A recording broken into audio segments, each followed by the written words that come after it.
हम सब भी हैरान हैं और अभी मैं और मम्मा बैठ के यही बात कर रहे थे।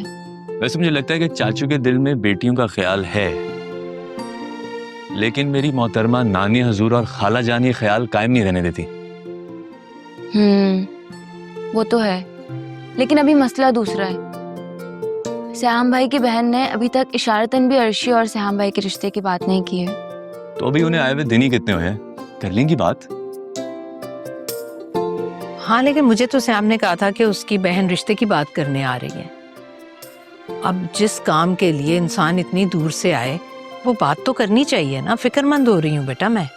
अरे सिहाम एक्सीलेंट बंदा है चाची, आप फिक्र ना करें, वो पीछे हटने वालों में से नहीं है। लेकिन बेटी की माँ हूं ना मैं, तरह तरह के वसवसे आते हैं दिल में, क्या करूं मैं। निखत आपा, एक मिनट। हेलो, हाँ निखत आपा। वो लड़की तुम क्या सोच के हॉल हो रही हो?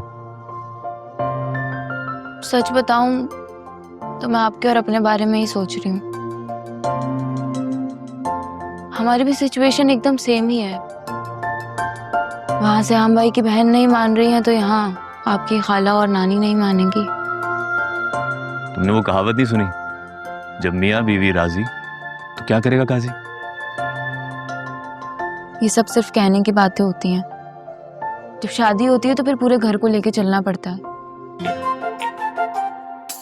और अनीला बाजी को तो फिर भी सयाम भाई मना लेंगे, लेकिन हमारा क्या होगा? अच्छा ही होगा, परेशान ना हो। ये कैसी बातें कर रहे हैं?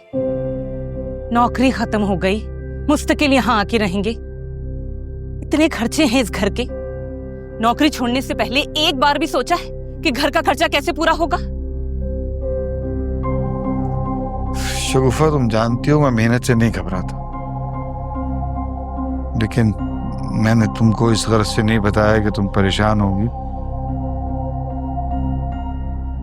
मेरे साथ वहां फैक्ट्री में एक हादसा हो गया था। मेरी कमरे में बहुत ज्यादा चोट आई थी। फैक्ट्री की तरफ से इलाज तो होता रहा और तनख्वाह भी मिलती रही, लेकिन अब डॉक्टर ने मुझसे कह दिया है कि मामला शायद मुस्तकिल है। मैं अब दोबारा कोई मेहनत तलब काम नहीं कर सकता, लिहाजा यही है जो है। नसीब खराब है मेरा।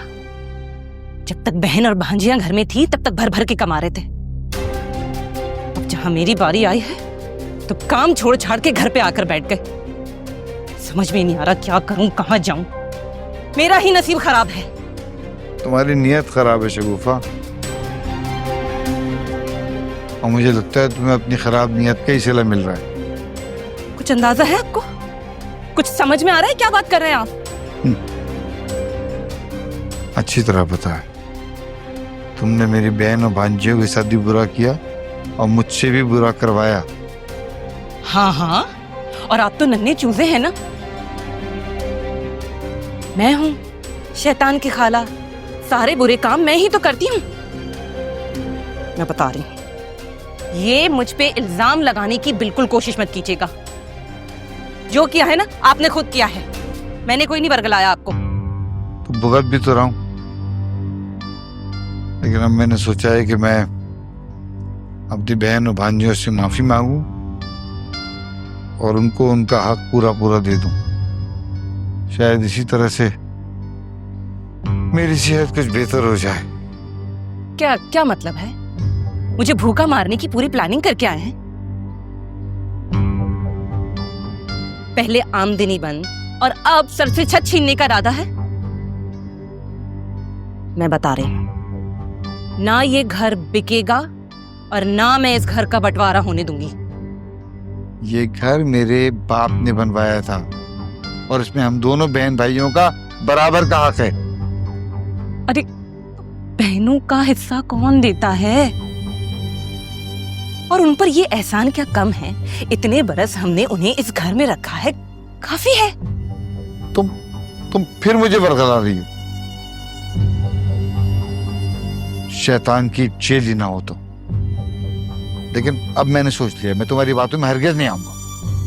और मैंने भी सोच लिया है, ये घर मैं अपने हाथ से नहीं जाने दूंगी। नौकरी छोड़कर आ गए, ऊपर से मुझे कंगाल करने की भी प्लानिंग है आपकी। हाँ तो क्या करूं, कमर लेकर बैठ गए हैं, ऊपर से कंगाल करने की पूरी प्लानिंग करके आए हैं। मेरी किस्मत तो देखो, सब मेरे नसीब में है। जरूर जरूर वो सिमाप किसी बाबे से तावीज करवा रहे हैं, इसीलिए आप घर आकर बैठ गए। सारा किया धरा मेरे सर पे डाल दिया। ये दे दो वो दे दो, सब कुछ हम उठाकर दे दें। हिस्सा देंगे, आए बड़े।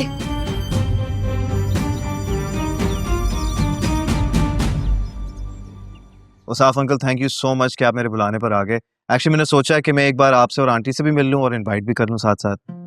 अरे भाई, तुमने हमें डिनर पे इनवाइट तो कर लिया है, उसके लिए बहुत शुक्रिया। वैसे असूलन हमें इनवाइट करना चाहिए था।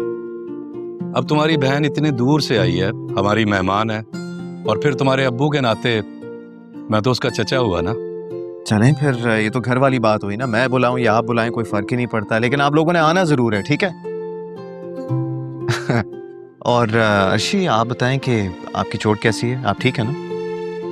वैसे तो बिल्कुल ठीक है, पर जब मम्मा कोई काम कहते हैं तो फिर बहाने शुरू हो जाते हैं।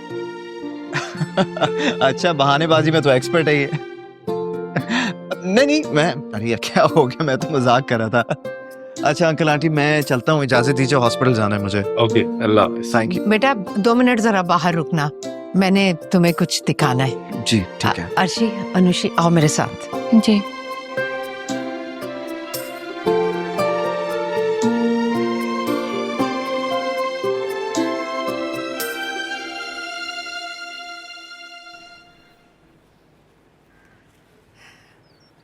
बेटा ये सूट ना मैंने तुम्हारी आपी के लिए लिया है, बस देख लो कि उन्हें पसंद आएगा, मेरी यही हैसियत थी बेटा। आंटी किस तरह की बातें करी हैं, that's so sweet of you. आप इतने प्यार से लेकर आई हैं, आई एम श्योर उनको अच्छा लगेगा। देखें, तोहफा तोहफा होता है, उसकी कीमत नहीं, देने वाले की मोहब्बत देखी जाती है, ठीक है ना? अच्छा, वो मुझे एक चीज याद आई, वो उसाफ अंकल से आपने अर्शी और मेरे रिश्ते की बात की?